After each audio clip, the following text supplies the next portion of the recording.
नमस्कार, म खेमाल मगर। आजको प्रमुख खबरबाट 12 गते चैत प्रतिनिधित्व सभा नवनिर्वाचित सांसदहरूले पद तथा गोपनीयताको शपथ लिएका छन्। आज बिहीबार सिंहदरबार स्थित पुतली बगैँचामा ज्येष्ठ सदस्य अर्जुनर सिंह केसीले नवनिर्वाचित सांसदहरूलाई पद तथा गोपनीयताको शपथ दिएका हुन्।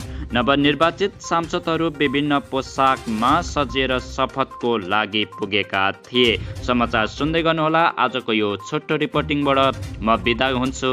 सबैलाई नमस्कार।